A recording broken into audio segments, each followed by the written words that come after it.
Okay. I subbed a class this morning at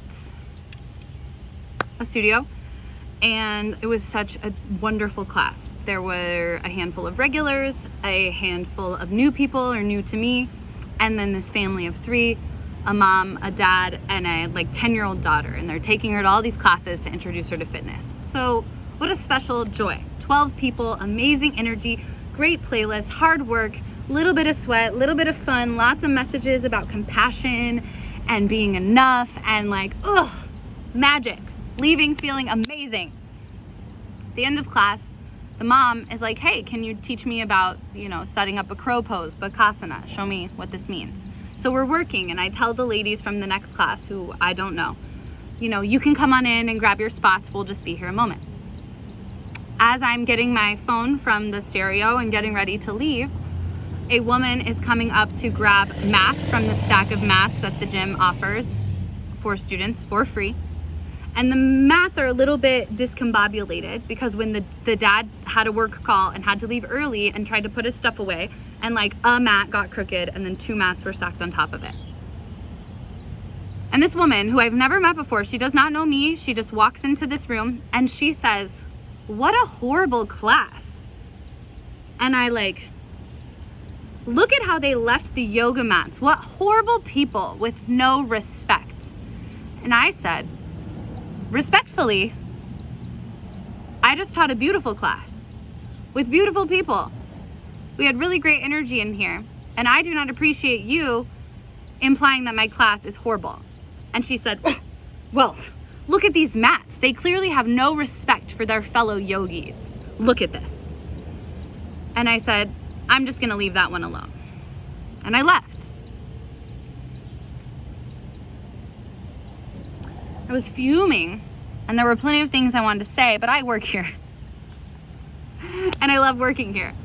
And so you don't get to say. But then I went to turn in my roster and remembered that I had put it somewhere different and left it in a cubby. So I had to go back into the room. I considered just reprinting it, but I went back into the room, and sure enough, a 4th or 5th woman had come in. The women were getting blocks out of the cabinet, and they were telling the story. And then she said, well, I guess we see it differently. Have a nice day. As I walked in and just locked eyes with all of them, and they all got real quiet and made a giggle, and I considered opening my mouth, and then they changed the subject and I walked away.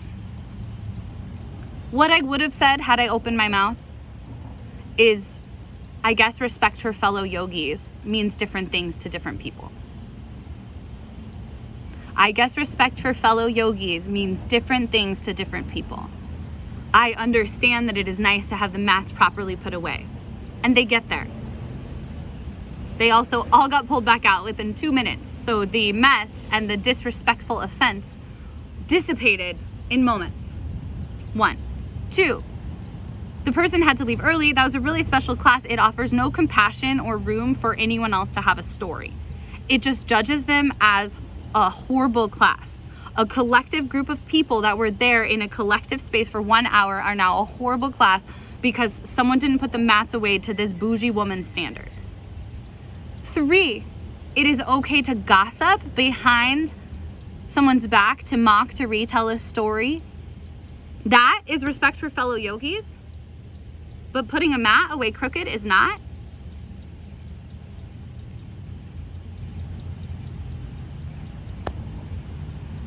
That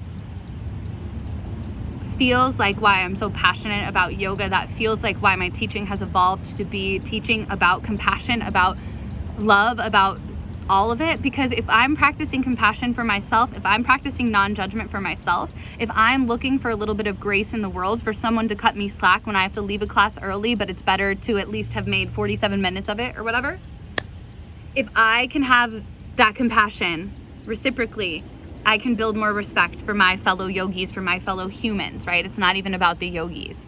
But if I am judgmental, if I am gossipy, if I am shit talking, if I am able to have my morning thrown off by these terrible people, and I deem people terrible because they didn't put mats back in the order that I like,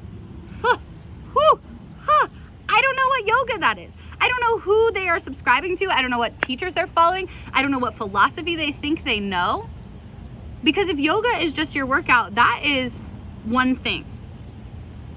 But then you don't pull the fellow yogi talk.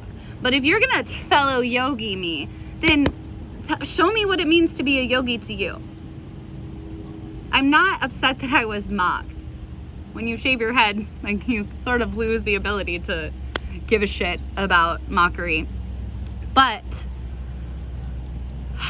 I'm just so disappointed. I'm so disappointed that we both consider ourselves yogis, and the lack of compassion, the offensiveness, that line was so clearly drawn. So, pardon my rant. This is very fresh. But that's back to why I teach what I teach. That's back to why I'm here showing up like this. It's because I have been to studios where those people were like the queen bee cool yogis, and they look all different ways.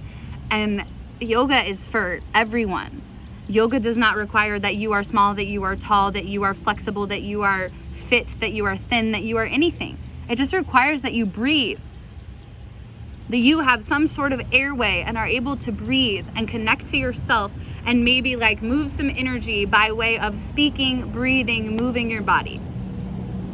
Yoga is about non-judgment. Yoga is about practice, not perfection. So yoga is inevitably about compassion. So where the fuck is her compassion? How many classes can you attend a week? I bet you, man, they were there 30 minutes early for class. Like, they are yogis. And they are also assholes. And look, I can definitely be imperfect. I am constantly trying to lengthen my fuse. I'm constantly trying to better my ability for patience and for compassion. And so this was so triggering because it was just like a mirror of why the work is important. And of, I'm sure, times in the past where I have been that person, not in the yoga studio, but, you know, somewhere else.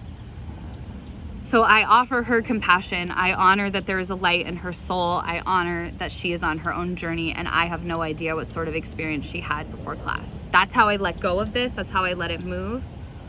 But I think it's just an important thing to note, because anytime we put ourselves in categories based on religion, based on dietary restrictions, based on our favorite workout, based on whatever, like, we are trying to evoke this sense of community, but the second that we're using this sense of community to put down others, to exclude them from the communities, to call them horrible people. Like, those were 12 amazing people. I am just offended on their behalf, because generalizations like that matter. What energy we put into the world matters. And when we speak out of our ass, it fucking matters. So maybe we can just do that less. Okay. Here's to the light in you. Here's to the light in people that drive you nuts. Here's to the light in people that you love.